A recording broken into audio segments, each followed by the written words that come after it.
Justin, thanks for coming on. I really appreciate you taking the time to have a conversation with me. Would you mind telling us a little bit about yourself before we get started? Sure thing, man. Thank you for having me on. Hi, I'm Justin Sledge. I'm an academic. I focus in philosophy and religion. So my background is in both philosophy and religion. I have a degree in religious studies and a degree in philosophy. I do both, and which makes me double useless in the academy, apparently, and maybe in real life. So I do both of those, and my academic focuses on what gets called Western esotericism. So things like alchemy, magic, witchcraft, the occult, broadly construed, Gnosticism, stuff like that. Um, so I do that, and I have a YouTube channel called Esoterica, where I focus on the academic study of that kind of material, because the landscape of that stuff on the internet is just abysmal. Like conspiracy theories and just the worst kind of stuff. So trying, it's like Atlantis or whatever. It's trying, yeah. And you scratch the hard enough, it's just really Nazism somewhere. So it's just trying to correct a lot of that stuff. So I study this weird stuff, and I make weird videos for the internet. Basically, it's what my gig is. Yeah, I actually have a couple of friends who are polytheists who are like Thor and Zeus and those kind of things. And they say that that's often also very misrepresented on the internet. There's not a lot of accurate information out there on those topics either. Could you tell me a little bit more about esotericism? What does that mean? Yeah. So esotericism is to be defined against exotericism, I suppose. It's just the hidden dimension of what gets to be the public version of the public face of a religion or spirituality or philosophy. So in a lot of cases, we have the public-facing institution, whether it be the church or a religious group or a philosophical group. Plato's famous for having both exoteric and esoteric teachings. And so typically what we have are texts that are relatively transparent, relatively clear, and then we have often other layers of things that are much more hidden, much more occult. And typically speaking, there's an idea that those esoteric texts are the more authentic, genuine ideas being represented. Plato is the most famous about this. All the texts we have from Plato are his exoteric teachings. And so everything we have from Plato is what he wanted basically the public to know. And we know from lots of other sources that what he taught in private was completely different or significantly different. And so this is a common thing. There's lots of reasons why this would have existed in antiquity or now. You could be persecuted for heterodox religious beliefs. You could have trade secrets like the Alchemists did, and you simply didn't want to divulge your trade secrets, because they're good capitalists, I guess, as much as anyone else. All So there's a lot politicians. of reasons to say again. All politicians. Yeah, or politicians, right? Exactly. There's a lot of reasons to hide or to simulate what you really believe, and so what I do is I study that stuff, which it sounds glamorous or romantic, but it's often just a pain in the ass because you're trying to reconstruct things in ancient languages written in half in code and half in symbolic language, and trying to reconstruct a bunch of that stuff is just really a nightmare. But it's also kind of a fun puzzle to work on. And yeah, so it's fun in that way. But yeah, esotericism is just a study of stuff that's hidden, whether on purpose or on accident, but typically on purpose in history. So how do you find things that are hidden? Because they're hidden. Yeah, they don't do a good job of hiding them typically. And this is always the thing about what's secret or esoteric, right? The Purloined Letter, if you've ever read the Edgar Allan Poe story, is that the best thing about having a secret is the having of the secret. Once you actually learn what the secret is, it's pretty boring. It's just like, oh, you do a bunch of mushrooms in a cave or something. And so it's the having of the secret is typically what really matters. And so part of what these guys do is that they broadcast the fact that they have the secret. And sometimes, in a rare case, we actually find the secret documents, or we decode something, or we find the things. And so that's famously the case with the Nag Hammadi library. Some of those texts in the Nag Hammadi library were intentionally never meant to be read by people outside of a certain kind of sect. And then we find them, and it's the unfortunate job of poor scholars like us to decode them and try to figure out what they meant, and things like that. Sometimes it's even texts like Maimonides, where Maimonides is a philosopher will just literally tell you he's lying to you in the book, and you have to figure out where he's lying to you, which it's good job security, right? Because no one's gonna ever know for sure, and so you can kind of spin yarn for 50,000 journal articles and maybe you'll come to the truth, and maybe you won't. So the simple answer is that we know about esotericism because you don't want to esoteric yourself out of a job, and so they have to at some level broadcast some of this stuff. And by broadcasting this stuff, they leave behind records of it, and then we get it and try to tinker it apart and figure out what it means. So, what are some of the interesting findings you've come up with, and what are some of the misconceptions that people normally have that you think are the most pervasive? I think the most pervasive misunderstanding about esotericism or occultism or mysticism, frankly, is that they are illogical, that they are irrational, that they eschew rationality, or they eschew logic, or they eschew experimental methods, and just sort of do crazy conjuring random stuff. Uh, we now know from the historical literature that none of that was true. That we have clear evidence of experimentation among the alchemists. Um, we have experimentation among magicians, right? Magicians are correcting manuscripts based on experiments. Now, what that means, there's a lot that we can speculate about that, I guess. Mystics, you read religious mystics from the Middle Ages, whether they be Jewish mystics or Christian mystics, Islamic mystics, they're highly rigorously logical, and they take logic very seriously. Now, they think there's a limit to it, but they're not just sort of randomly saying things.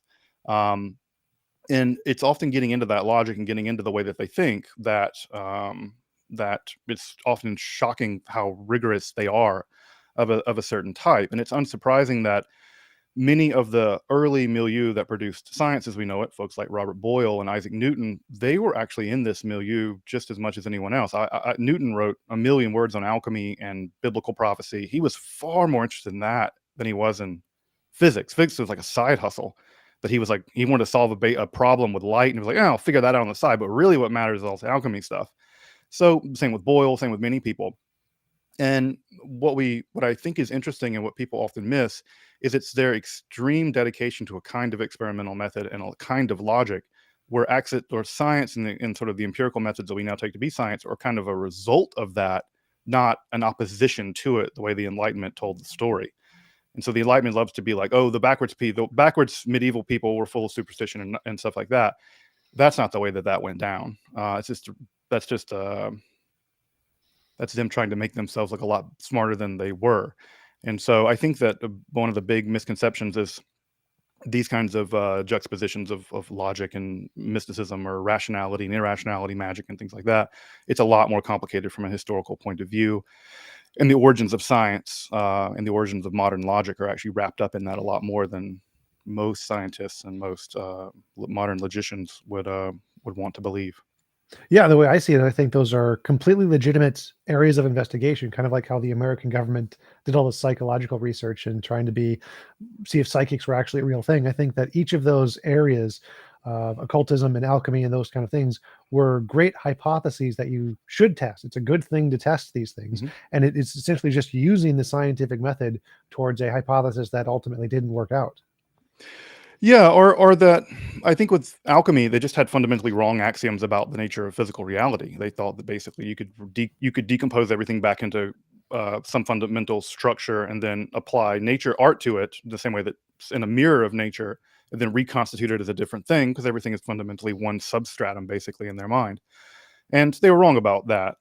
You can't transmute you can't do it without a particle collider, and the gold you're going to get is going to be highly radioactive, and it's going to cost a lot more money to produce the gold than you'll ever be able to spend it, and it'll decompose quickly back into whatever radioactive isotope it will.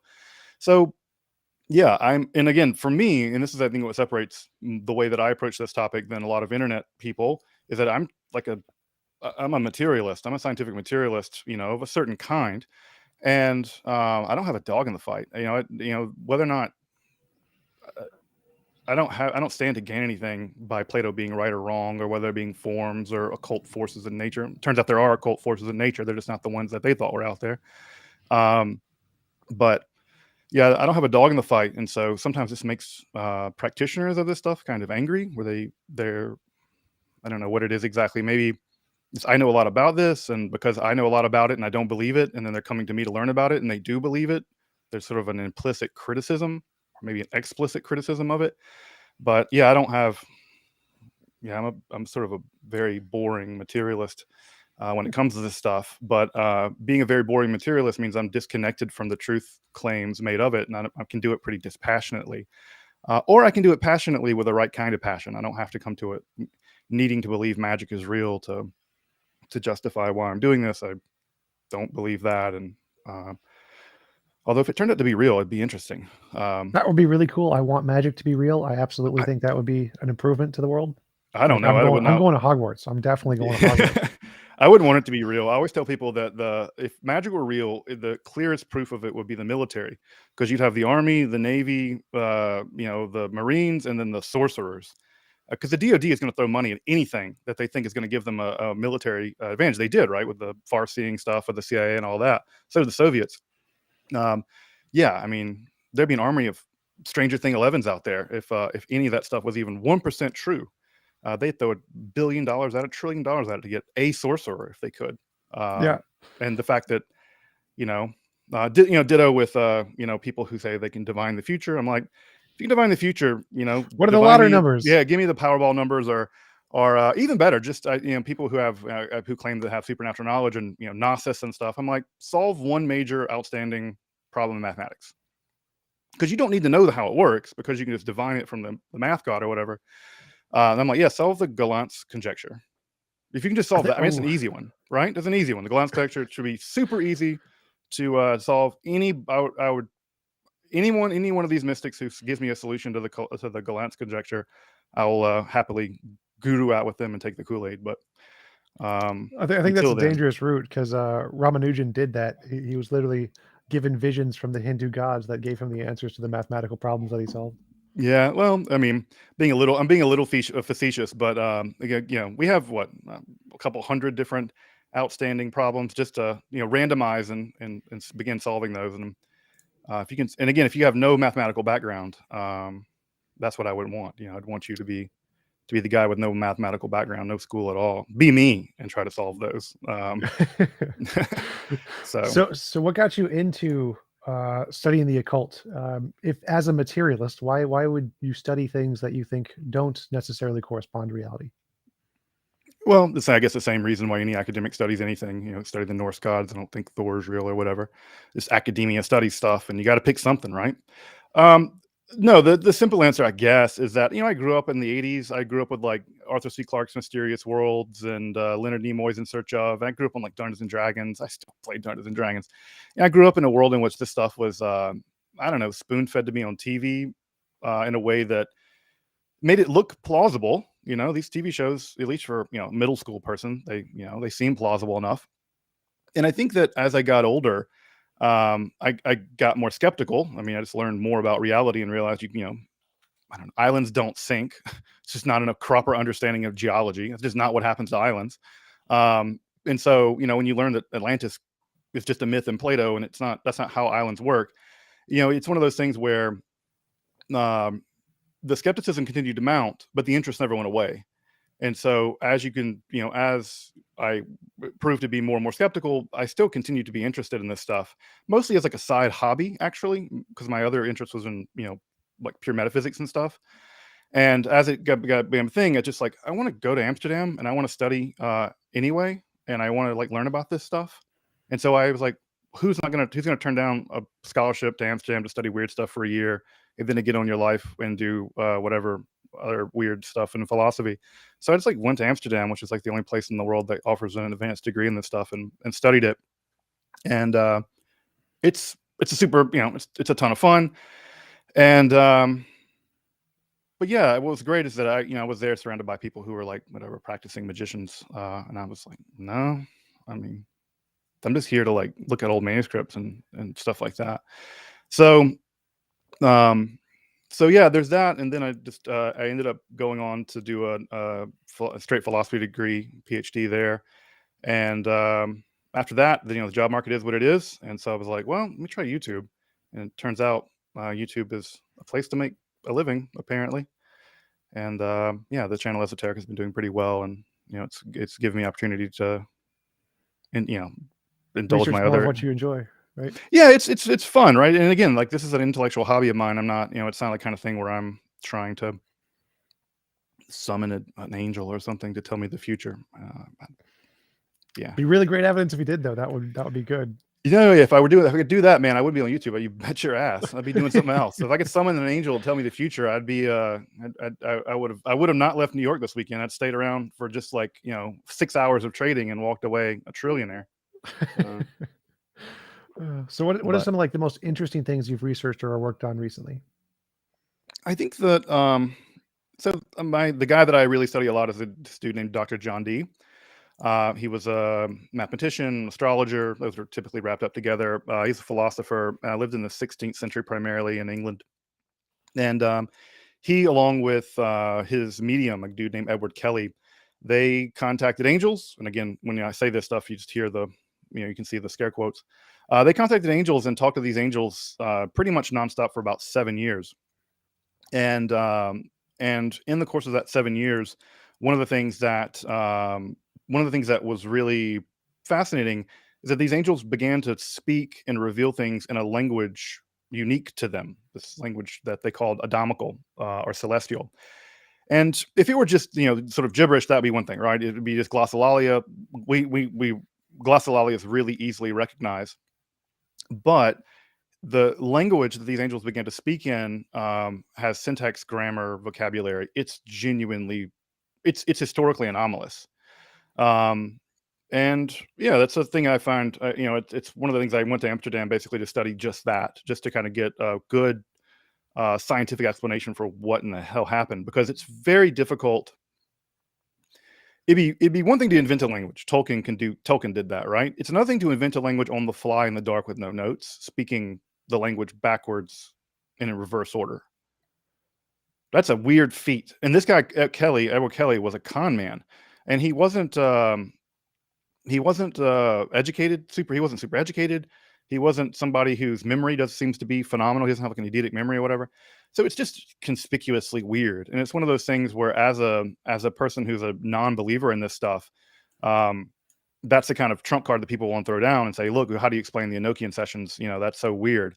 And it genuinely is weird. And so I spent some time basically studying that stuff and tried to come up with I think I basically wrote the definitive paper on how a scientific materialist could understand how bizarre that was and how he might have faked it. And also how mental illness may have intersected with that. I think it's one of the things that we forget about prophets is that this category, pious fraud, where I think that there's a kind of dissociation that can happen where people can be lying and somehow not realize that they are engaging in fraud. I think that there's a whole epistemological category that's not been properly investigated in the philosophy of religion, pious fraud. And I think people like Joseph Smith and the Prophet Muhammad and Kelly, these kinds of people, had this sort of strange epistemology happening inside them.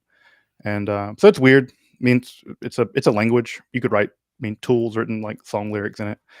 So that's a weird thing. I think the other thing I've been getting into is the philosophical background of magic in the Middle Ages. Folks may not know this, but hundreds of magical manuscripts survive from the Middle Ages.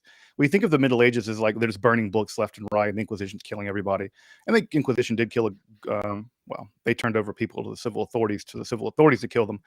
But the Inquisition was an evidence gathering body, and so a lot of these books got preserved, and we actually have hundreds of manuscripts of magic. And I've been looking and thinking a lot about what are the kinds of philosophical and scientific sub-functions that have to be happening inside the mind of the person in order to make this stuff believable, because they clearly believed it. So thinking through what are the philosophical background beliefs of medieval magic is a really interesting thing, because it shows us that a lot of pretty heterodox ideas were going on that we typically think of everyone as being sort of straight Aristotelians, but that clearly wasn't the case, and that there were other odd, stranger ideas at work in the Middle Ages at the fringes of intellectual society.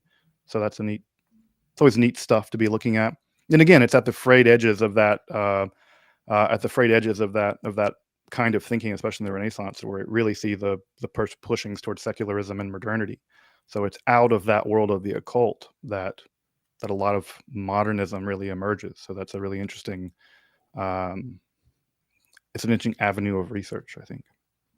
Yeah, so a few questions there. One is that Yeah. what was your solution to the weirdness of inventing a language backwards from a guy who presumably didn't have like a background in linguistics? So one of the things that this will get into the weeds a bit, but I looked at all the books he had access to, and some of the books he had access to were books on cryptography and what we might now call conlangs, constructed languages. So he had access to that stuff. That was that was also an active field of research at the time, was sort of a celestial language, and people had been doing a lot of thinking about that. Also, a lot of the way that he did this language was that he would gaze into a crystal and he would see a giant grid, and in the grid he would see individual letters basically light up, and then out of those letters he could construct the language via seeing the letters light up. Well, the grids that he describes are enormous. They're like 65,000 letters across and 25,000 letters long. It's random, right? He could just say that any letter is anywhere basically. And so at some level he must have memorized some chunks of this. And what's interesting is that, generally speaking, as the chunks get longer and longer, it does drift off into glossalia. So you see that once he's run out of what he's memorized, he has to slip back into making things up. And I did statistical analysis and regression analysis. There's also telltale signs this is not a truly foreign language. For instance, the syntax is basically English. While it's written right to left like Hebrew, it's not grammatically anything unlike English. So it apes Latin sometimes. So it's in the linguistic entropy of the language, it's trying to ape Latin. And it's also makes some of the same weird mistakes that Kelly makes. So there's internal evidence where at first blush, it does look very, very weird. But when you get down into the weeds of it, you begin to see that there's enough statistical anomalies to begin to sort out how it could have been done, how it could have been faked. And also he's being paid handsomely. He's being paid like £50 a year at that time, which is an enormous amount of money. So he has lots of reasons. And in fact, as soon as he had an excuse to jump ship, he jumped ship. And eventually ended up working for Rudolph II, doing alchemy there, and got in further trouble and was arrested and jumped out of prison and broke his legs and died. So yeah, he had a hard at the end of it. It got pretty dark there at the end. So yeah, once I got into the weeds of it, I was able to put together a more composite picture. And also, he's pretty clearly psychotic. I mean, there's some pre-existing mental condition. He clearly had some kind of anger problem. He tried to kill several people. Something was going on. There may have been some like latent homosexuality. He didn't want to marry, and the angels seem to be weirdly sometimes have these sort of homoerotic things going on. And so I think there was a lot of psychodrama going on there, as much as there was as much as anything else. But yeah, I think that at least after I did the work and wrote the paper, I don't see any reason to believe that angels were talking to people. And also, the angels made all kinds of funny mistakes. Like they confused squares and roots, and they made mistakes in Latin, which was funny.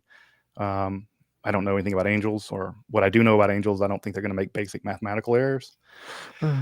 But they did. You never know. Angels may just be bad at math. It could be, but I mean, at least the way that medieval people thought is that the angels were pretty smart creatures. But and it's funny because they get corrected, and they're like, "Oh yeah, we didn't know how to form the subjunctive correctly." I don't know.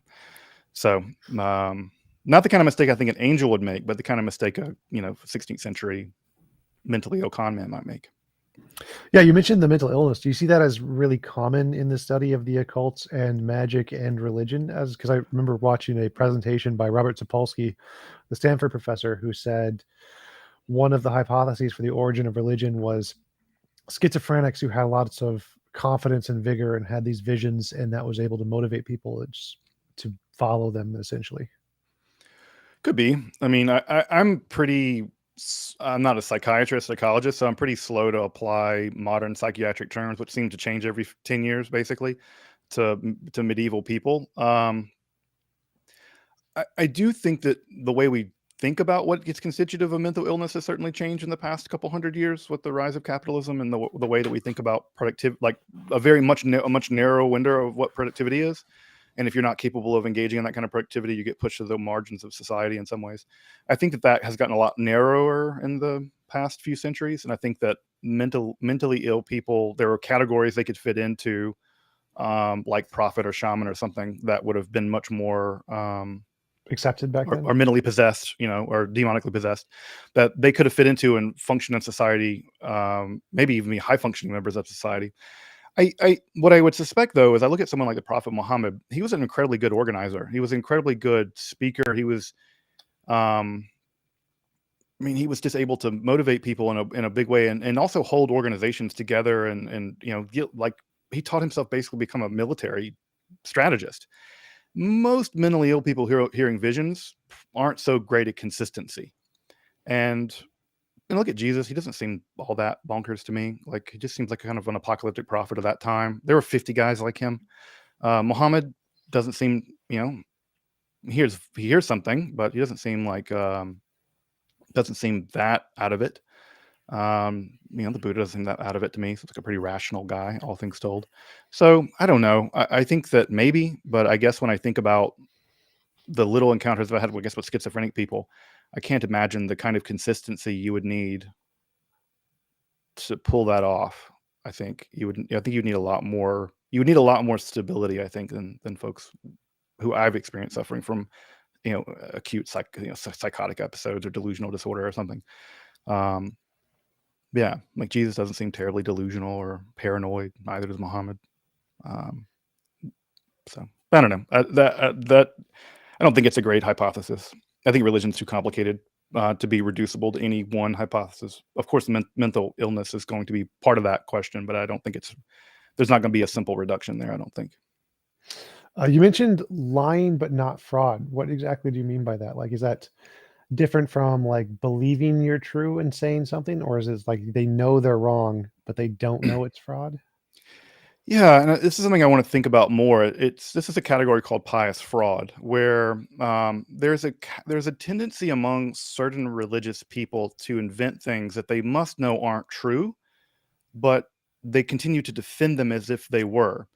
And sometimes they do this even to their own detriment, significant detriment. I think of someone like Joseph Smith. I mean, Joseph Smith was a pretty persecuted person, all things told. Now, he did get a bunch of wives out of the deal, but is that all that great? And you think of, when you're marrying a bunch of widows who are like 50, like, he did marry some young kids or whatever, but I don't think that he's actually in a cost benefit analysis. I don't think Joseph Smith think to himself, yeah, this is great. I think being run out of town and constantly arrested and being threatened with being castrated and stuff, I don't think it's for the best. So I think that there's an epistemological middle ground, and we have a name for this, right? Where you believe your own bullshit. Like, I think we have a colloquial term for this, and I think that this happens in religion in a stronger way, and maybe even in apocalyptic political movements like Marxism or fascism or something like that. Or I hear capitalists say things like, the market will sort itself out, and like, we have every data point to believe that there's overwhelming evidence to believe that's not true. Now, depending on how you want to Keynesian it or whatever, but they have this sort of persistent delusional belief that I can't imagine they really believe. And so that the persistent belief in something that is a complete counterfactual, that is to me an interesting epistemological place to be. And I think most people probably exist somewhere in that spectrum, not just Joseph Smith or Edward Kelly or whatever, but I think most people, they hold ideas that are incommensurate with reality, and they basically know that at some level, and yet they persist in believing them despite overwhelming evidence to the contrary. Yeah, that makes me think of like where would you place yourself on like an average or above average intelligence scale? Most people place themselves above average, which just Right. statistically has to be false. Right. You put enough people in a room and ask who's above average, and yeah, you're going to get it. Yeah. Yeah, and that's just because people don't understand what averages are and things like that. But even with science and stuff like that, I mean, the amount of like, I don't know, scientist people that I've talked to who have this sort of, I mean, I'm a materialist as much as the next guy, but also there are big unsolved problems in science, and we're fairly confident, from at least the honest scientists I've talked to can admit that the model we have for reality right now is going to have to undergo some significant changes to describe reality completely incorrectly, assuming that's ever coming. We don't have any evolutionary pressures for us to understand fundamental reality. The fact that we understand anything at all blows my mind.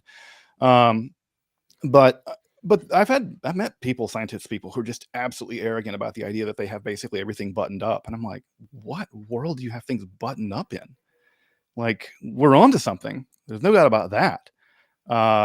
We have certainly a much better method than anybody previous to us, but to pretend that somehow we're knocking on the door of a unified theory of reality, I mean, that doesn't seem even in the cards at this point. So, but yeah, I think that people are somewhere persistently delusional. I think and there's probably lots of evolutionary pressures to do that. And reality is pretty brutal, and I think most people don't have the psychological constitution to deal with that, the harshness of that, and so persistent belief in delusions is probably hardwired into us, and probably evolutionarily adaptive, at least for the kind of ape we are. Oh yeah, definitely. I think that one, overconfidence is definitely something that's been evolutionarily programmed into us to make us do stuff more often, to make us more active and more successful. And also things like the anthropocentric fallacy, type 1 and type 2 errors. Like you see a rustle in the bushes, you think it's a lion, you run away and survive. You think, I'm going to be a good scientist and wait for the test to see if it's the wind. You get eaten occasionally. So evolution prioritizes the one that thinks it's always a lion. There's always some kind of thing out there to Right. get us. Oh, for sure. Yeah, I think that. Yeah, I mean, it's not our interest to be, super radical, but some people clearly were, and then sometimes they get burned at the stake for it or whatever. The lion, it is a lion. But yeah, I'd much rather see the coiled up a coiled up hose as a snake than not see the snake. So, For sure. but yeah, so I think that makes sense, and I think again to go back to the question of religion, clearly religion's wrapped up in that too.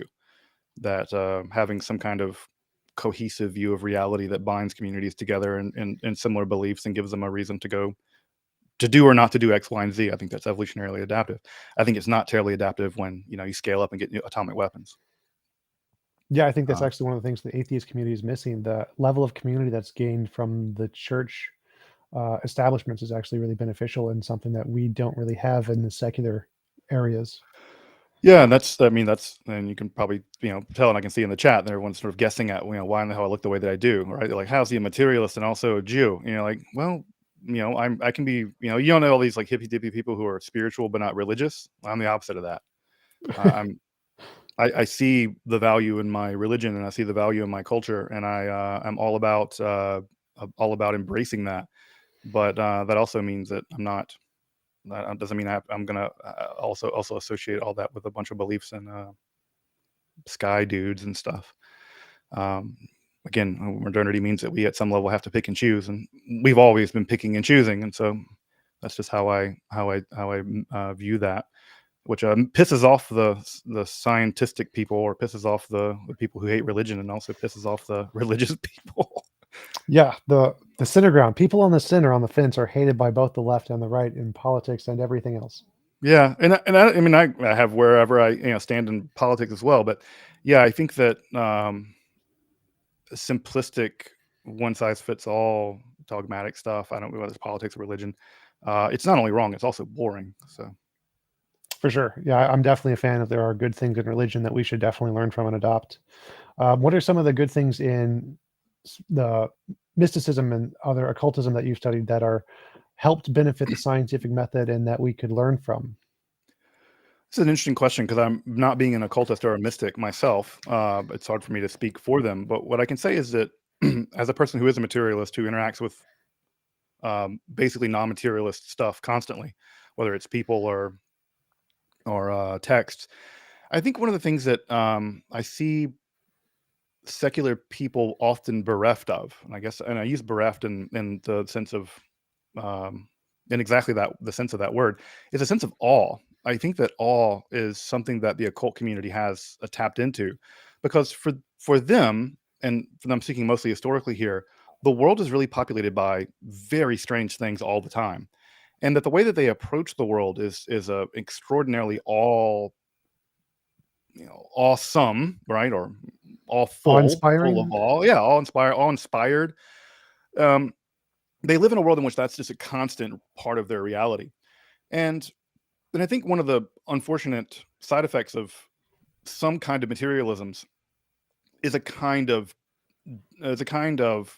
scientific explanation that results not just in disenchantment, which I think disenchantment is a positive thing, but also it robs us of the awe of reality, just how absolutely strange reality is, and how dangerous and scary and interesting it is.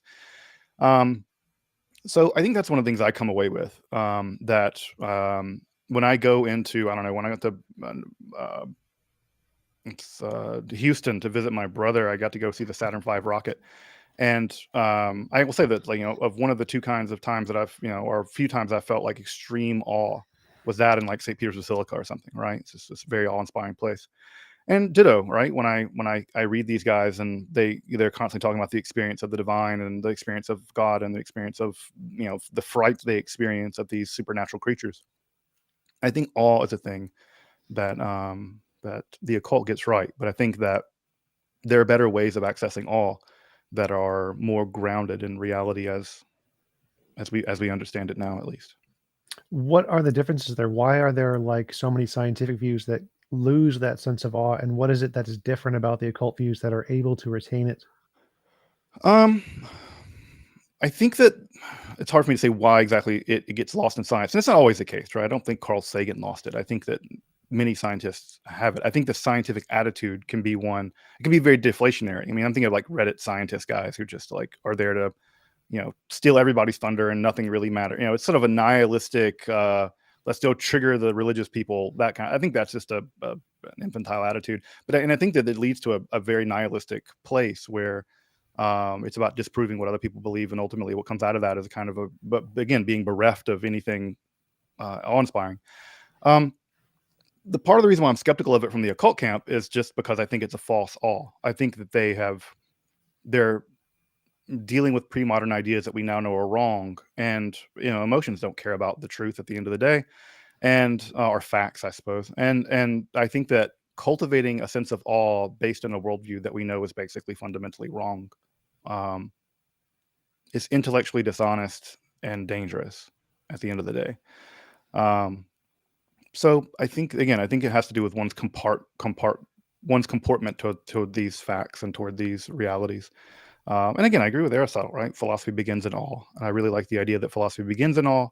There's a bunch of logic there in the middle, and hopefully it leads back to awe. And I don't know, anyone who's ever studied logic deeply, if you're not awe-inspired by the fact that logic works at all, it's absolutely mind-blowing. If you've ever done a proof, it's just shocking.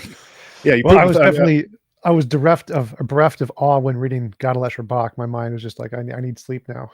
Yeah. That's such a fun text, but yeah, I guess it all depends on how you approach this stuff. My colleagues, when I in my undergrad, to get a philosophy BA or whatever, you had to take 3 semesters of logic. It was a great way of like weeding out all the stoners who were just like, being is being, man. Like, yep, yeah, you can't do that. You have to actually like, you know, do possible world semantics, and then you can say that crap.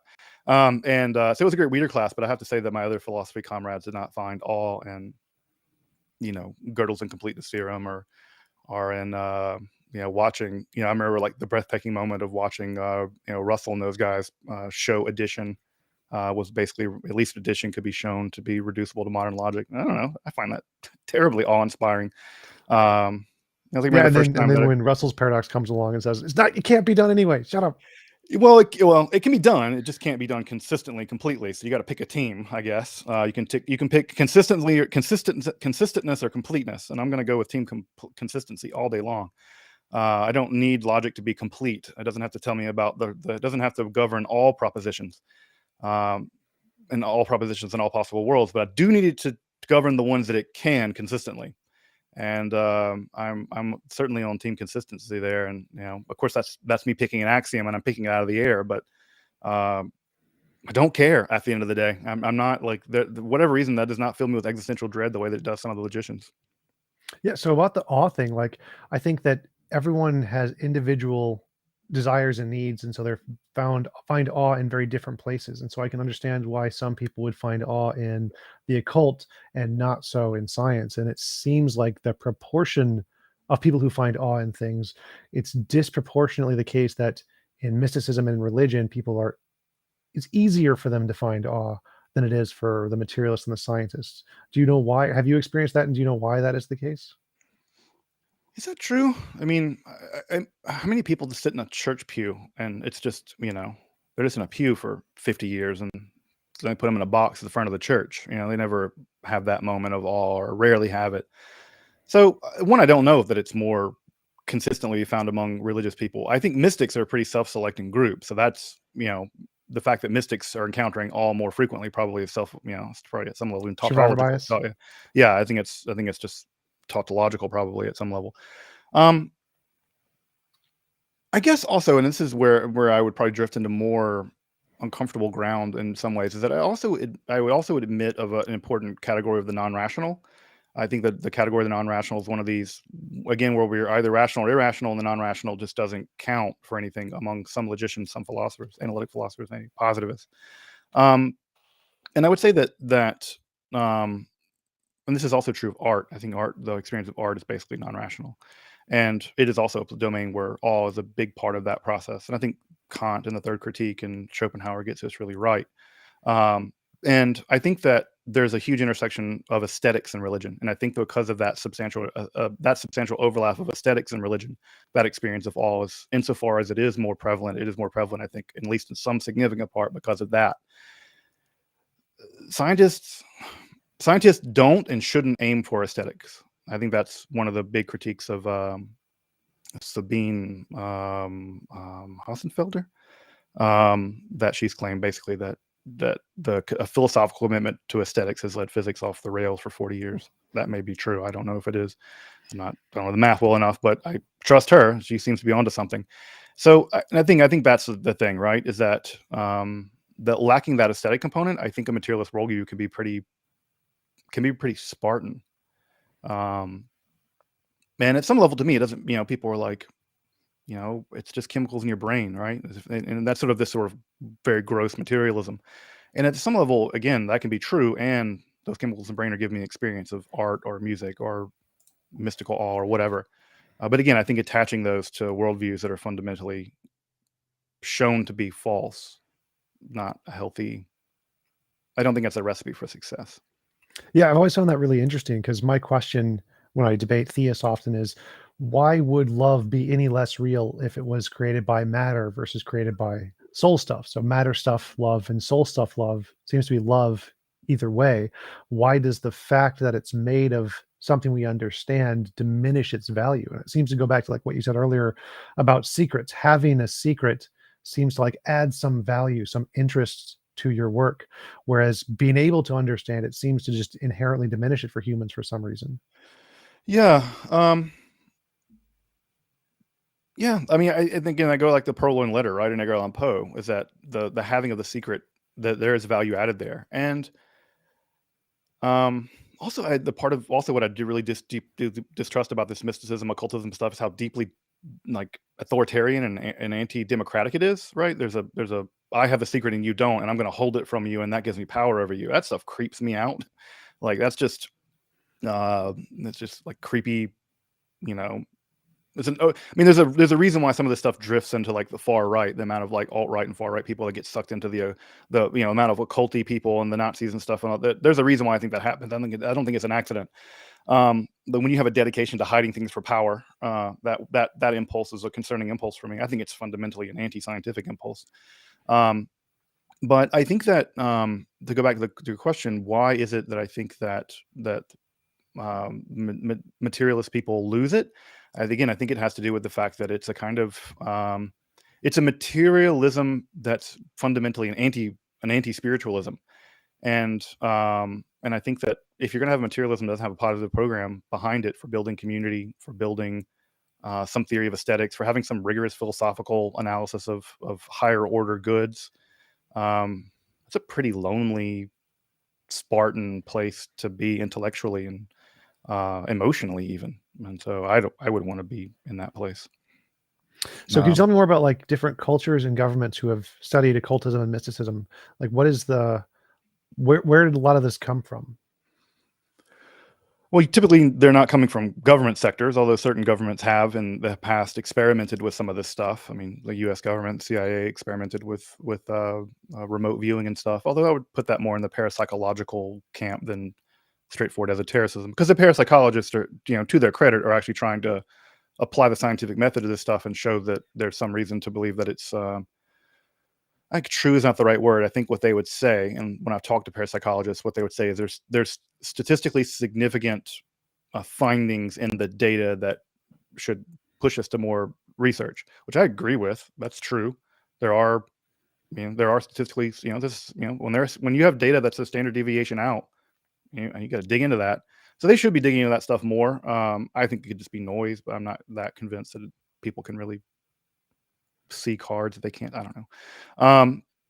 So I think that the places that have overlapped with this have also often been far right governments. So, the Nazis famously, the SS Anheuser, they were very interested in a lot of this stuff and dumped a good bit of money and resources, at least, into the SS, kind of exploring some of this stuff. Anytime the military and the archaeologists are on the same team, I'm worried about the archaeology. I just don't trust that.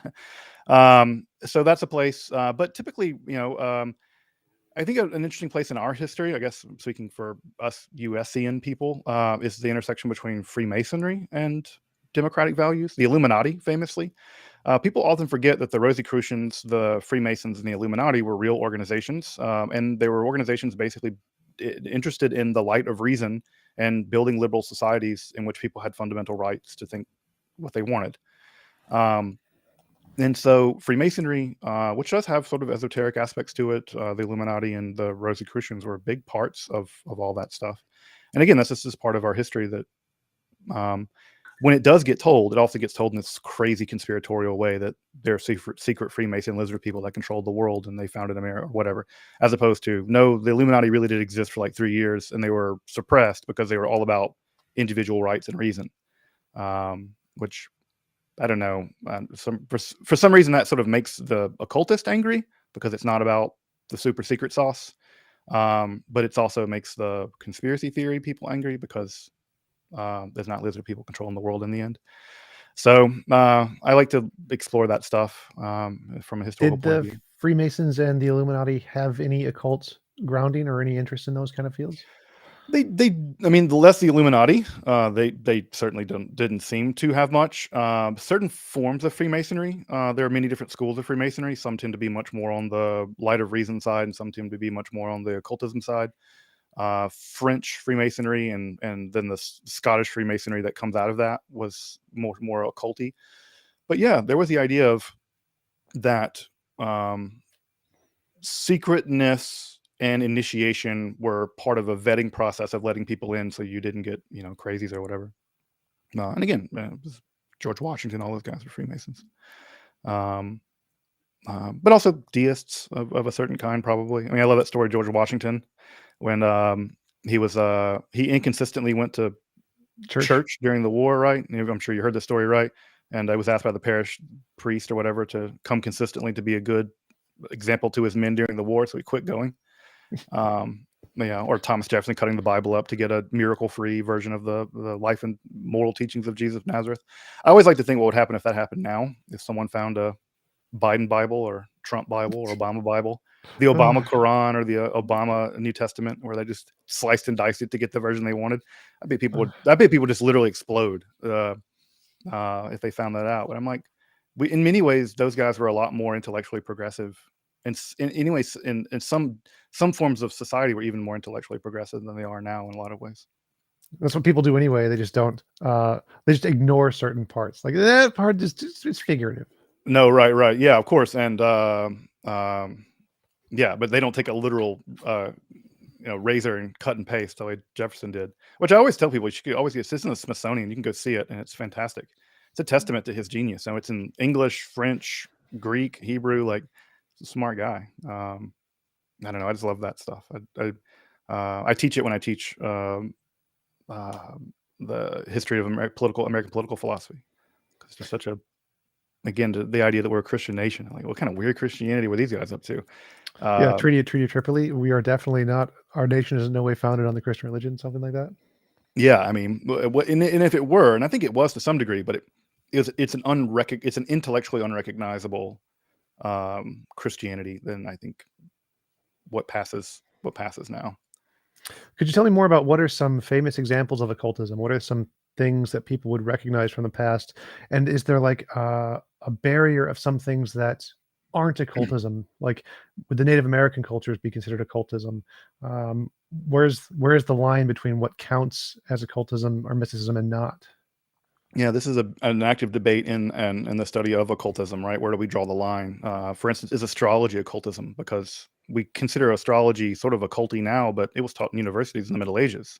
I mean, you can't get more public than that. So yeah, where do these lines lay? So one of the going answers that's been given by the premier scholar of this stuff is Walter Hanegraaff, and basically argues that occultism is just rejected knowledge. It's all the stuff that the West no longer tells itself that it believes in. Although I think that more people believe in this stuff than we would. You know, the myth of disenchantment is the world got disenchanted. I think that these beliefs are still very prominent. So some of the more famous examples are things like the Greek magical papyri. We have hundreds of magical documents that have survived from late antiquity.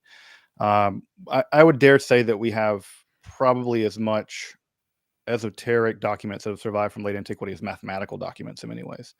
So there's just a ton of these that have survived. And again, I think that people think of them as something like pseudoscience, but that's taking a modern category and anachronistically applying it to these, because these guys are also alchemists that were developing distillation. And so, you know, if you ever enjoyed a glass of whiskey, you can thank an alchemist because they figured out how to do that. Extracting mercury from cinnabar, it's a super complicated, developing acids. They developed nitric and sulfuric acid. You can't accidentally acid. And you can't conjure it. You have to do it, and you have to purify it. And those guys figure that stuff out. And so they're pretty rigorous experimentalists. Although again, experimenting along intellectual axioms that aren't true. Just shows how far you can get, by the way, and still be wrong, which is really an interesting. It should be a humbling thing for most of us, that you can produce results and still be totally fundamentally wrong. Yeah, everything in science, Newtonian mechanics, like all science is wrong until the next scientist comes. Right.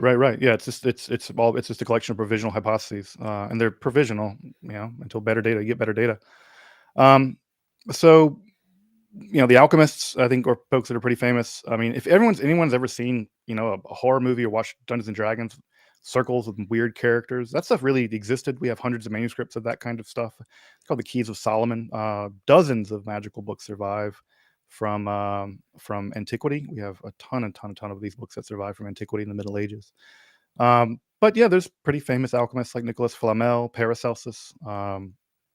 Paracelsus famously argued that we can generate medicines using non-herbal treatments. So you can actually use chemistry for medicine.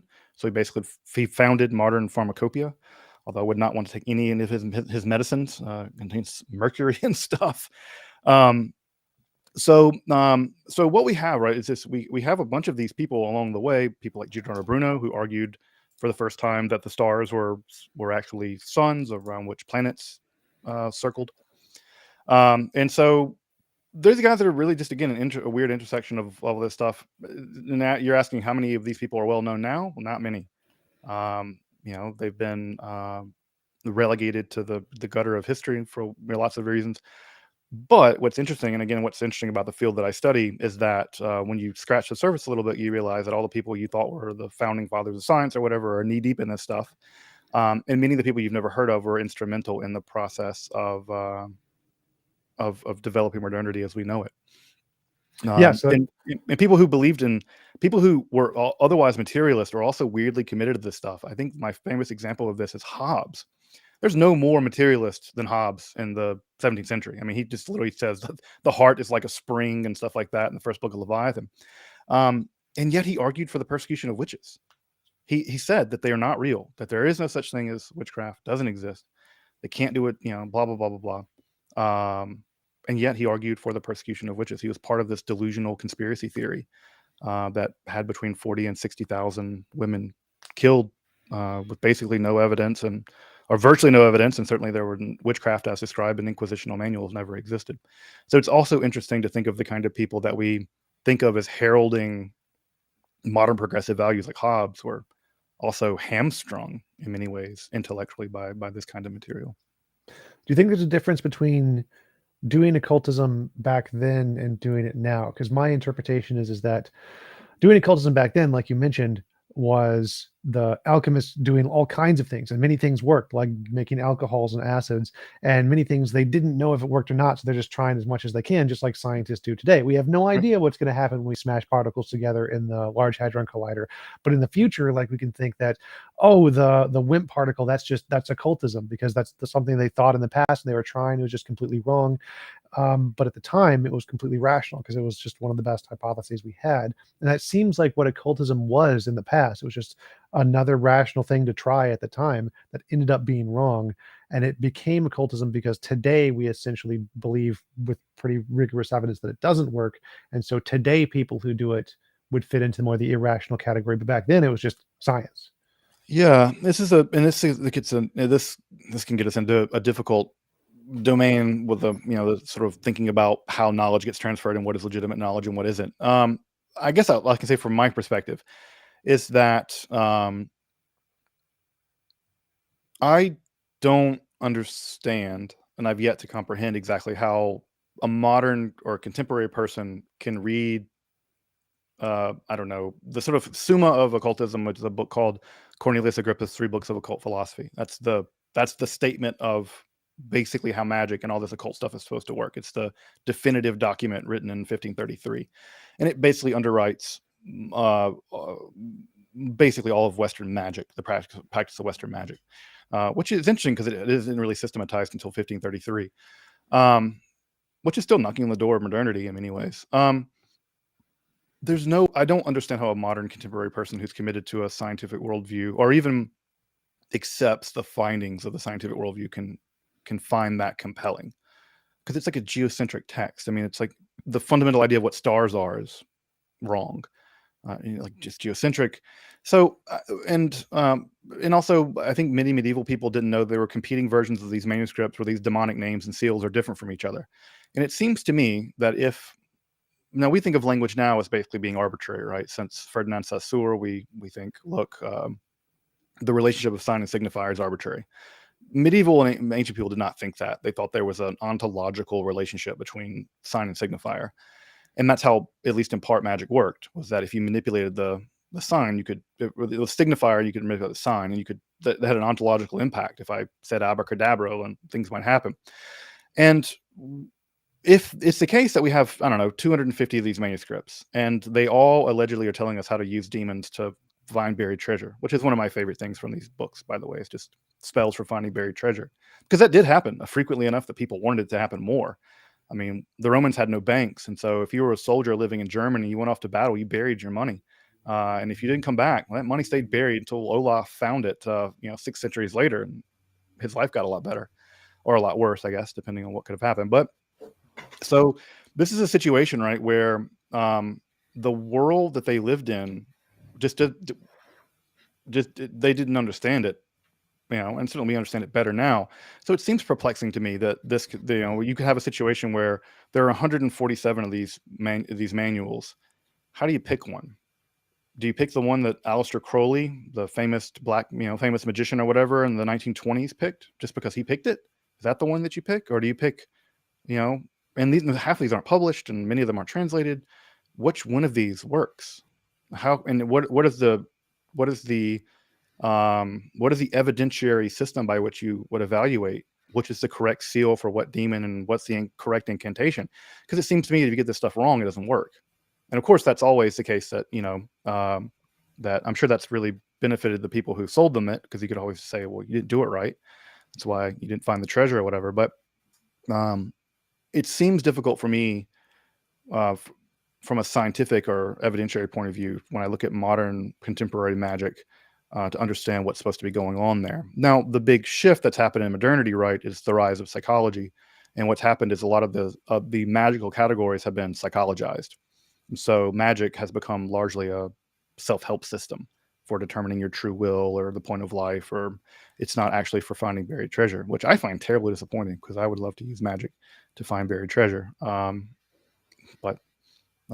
that's not what they do anymore, at least not frequently. Maybe there's some people out there doing it, but so yeah, the trick now is psychologizing it. I mean, it's all about it's not about summoning demons; it's about summoning parts of you and doing shadow work and this Jungian stuff, which I have don't know what the hell Jung's talking about half the time. Yeah, I think that that's a big contentious issue in religions and many things, is that having multiple versions, how do you determine which one is the real one? But humans, with their emotions, just seem to decide this one intuitively feels right to me. And that is a primary motivation for people deciding that this one is the true text, the true Right. interpretation. Yeah, the King James only people or whatever. Yep. Just so happens that 99% of people basically stay in the religion they were born into because it's psychologically comfortable or whatever. But yeah, so I find that perplexing. But again, the fact that I find things perplexing, that's no indicator of other people's earnestness or uh, willing to believe that they can do magic or float or turn invisible or whatever. Yep. Well, we've been going for about an hour, and you said you had to go at 2 or 3 at your time. So I just Yeah, wanted it's to about be 3. respectful of your time. Yeah. I have like a few more minutes left, but yeah. Awesome. So what are you working on right now? What are you working on in the future? So, I mean, the big thing at this point is esoterica. It's just sort of getting this, taking what is otherwise really obscure, arcane stuff and putting it out there in an academic way. Because, as you can imagine, this is like a ripe field for people to engage in like the most kind of cultically abusive behavior. And so, I think that when there's like a crazy person out there saying stuff, right, and I can be like, no, like they don't have the authority to claim that this is the one special book when there are 50 different copies of this thing. So it's not. I'm not there to disabuse anyone of any beliefs. I'm there to say this is where academically what we know about these texts and traditions. So that's a fun project because I don't feel the need to debate with lunatics. I can just let evidence stand for itself. It's just my job to put the evidence out there. Um, so that's the big thing going on with Esoterica now. I'm thinking about writing a book. Actually, I got a couple different books in the irons in the fire, mostly about sort of the study of esotericism as a non-esotericist and like what interesting insights I've gotten from it. Because I think that often people tend to think that it's sort of a baby in the bathwater thing, that they think, oh, astrology is totally nonsense. I'm both not going to study it and I'm going to just throw it overboard. And I don't believe in astrology, but I think that it's a hugely important part of our cultural history, and to understand how it developed and how it transitioned into astronomy or whatever is a really interesting thing. So I'm curious about the relationship of the relationship of esotericism for a non-esotericist. I think that's an interesting kind of relationship. So Do you they think on there's a some of the market? stuff. Say again. Do you think there's a market for esotericism as kind of like a philosophy of esotericism as an analogy to like philosophy of religion in today's society? Because there's those courses are in every single college, philosophy of religion. And it seems like you're doing just the same thing, but philosophy of esotericism. Yeah, I think so. And I think that not only is it there's an interest, I think, among people who are interested in esotericism. I mean, esotericism is super popular. I mean, it's like a whole section at Barnes and Noble. People are magic and witchcraft are growing leaps and bounds. And I think what's interesting is just how much philosophy has not really intersected with it at all. Philosophy of religion is you're just working through ontological arguments or something. I don't know, and that's fun, I guess. That's not true. It's not fun, but it's whatever it is. It's like how many times we rehash this Gödel ontological argument or whatever. Um, I, yeah, modalism and stuff. So it's like, let's have the conversation. Modal collapse for the 16th time. So that stuff is interesting, but I think that this is just another field that hasn't gotten enough attention from the philosophical angle. And I just happen to be a person who, um, uh, uh, because I have a training in philosophy, I can look at these texts and look at them from a philosophical lens.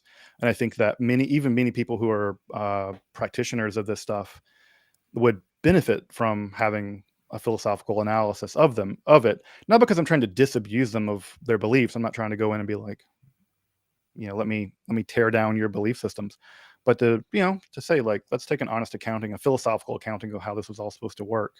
And then you just get to ask yourself, does this make sense anymore? Because I think most people have never read 3 books of occult philosophy, not because they're stupid or because they don't want to, because it's hard. Like Agrippa was a trained medieval philosopher, and I don't know, I'll venture to say that most witch talk 19-year-olds not going to an early modern book of, or medieval book of philosophy and going to get it the first time through. I mean, that's not gonna. I don't think that's gonna happen. So again, it's to me, it's always better to educate than to try to disabuse people of their beliefs. Awesome. Thanks again for coming on. I really appreciate it. Do you want to give a shout out to your YouTube channel, which Woody put in the chat? Yeah, thanks. Yeah, you can, if you're interested in this stuff, again, there's lots of reasons why to be interested in it, either from a historical or, if you play Dungeons and Dragons and you DM Dungeons and Dragons, you can rip off content from my channel to put in your games. It seems to work. But yeah, check out Esoterica. Again, it's this is a skeptical materialist person digging into the history of the occultism, the history of the occult, and the history of alchemy and all this stuff, magic, and really trying to get at it from a skeptical but also sympathetic lens, right? I try to make sense of why people believe this, as opposed to just sort of making fun of them. I make fun of them too, of course, but also try to approach this stuff from a skeptical but sympathetic view. And I think that it's a huge part of our intellectual and scientific history, frankly. And pretending that it didn't happen as if science were born out of whole cloth with Robert Boyle, skeptical chemist, or whatever. This is bad history.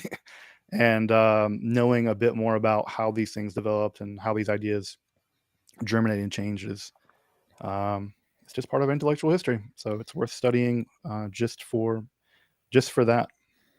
Yeah, I would totally agree. I think that it has equally as much legitimacy as the philosophy of religion, and should have equally as much backing in colleges. And so everybody check out Justin's channel. Thanks again for coming on. I really appreciate it. And I hope you have a wonderful day. Yeah, thanks, man.